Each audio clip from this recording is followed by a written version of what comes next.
Hi everyone, we have now arrived at our second half of classical theism, and in this second half we want to look at the more technical aspects of the doctrine of Trinity.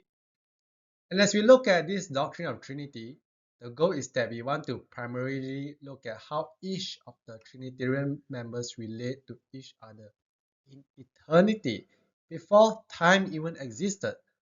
But the problem is that when we look at the Bible, it mostly shows their relationship with one another in time. In other words, salvation history. And so biblical theology in itself is limited, as it is primarily concerned and confined to salvation history. Hence, we are not able to use biblical theology to understand the ontological aspect of the Trinity.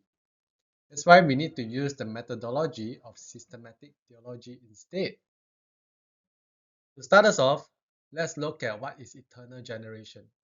This is taken from the Nicene Creed, which says that the Son is eternally begotten from the Father, and this is referring to the divine birth of the Son. As we know, dog begets dog, cat begets cat, and human begets human. Likewise, God begat God. Specifically, God the Father begets God the Son from all eternity. When we look at passages like John 3:16, modern translation tend to translate monogenes as only one or unique one. But traditionally, monogenes was translated as only begotten. For God so loved the world that he gave his only begotten Son.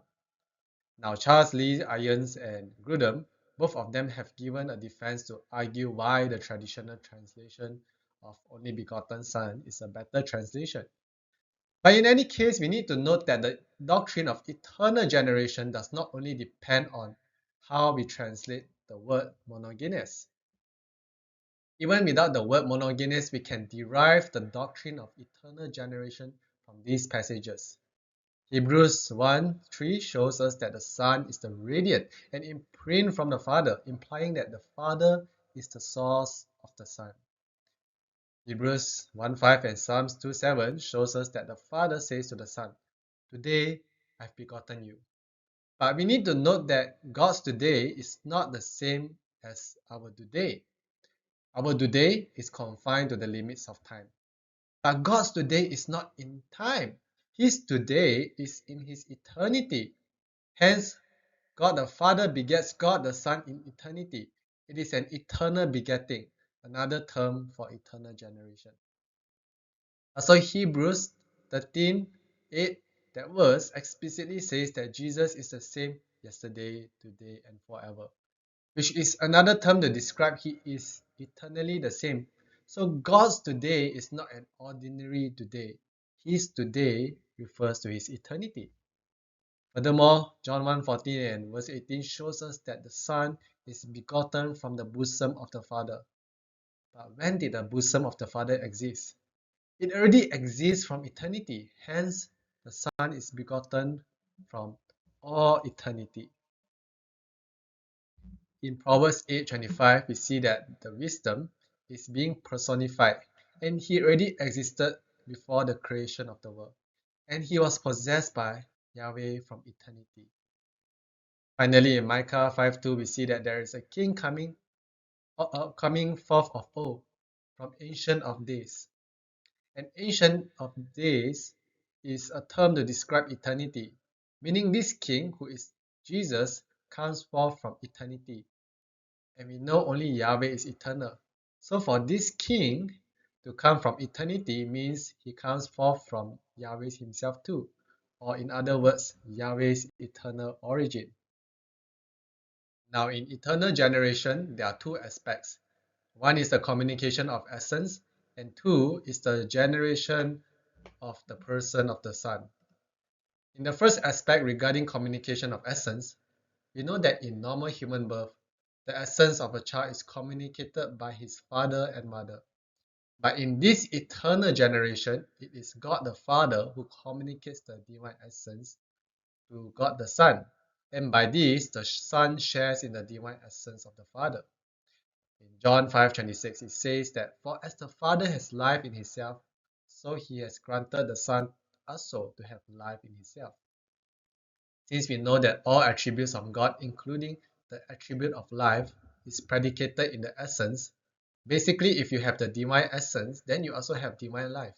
So when the Father communicates the divine essence to the Son in eternity, that also means he communicates divine life to the Son in eternity, so that the Son can possess the divine essence, which includes the divine life. In point 2, we need to note that in eternal generation, it is the person of the Son that was generated by the Father. It's not right to say that the Father generates another essence. Otherwise, that would be two essence, and that would mean two gods, which would be wrong. There could only be one essence because there is only one God.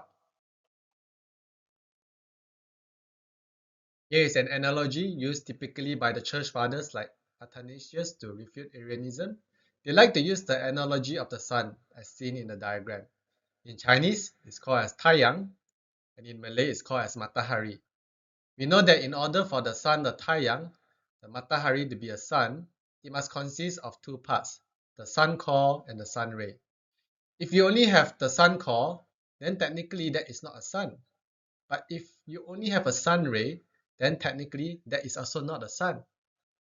You need to have both things, the sun core and the sun ray.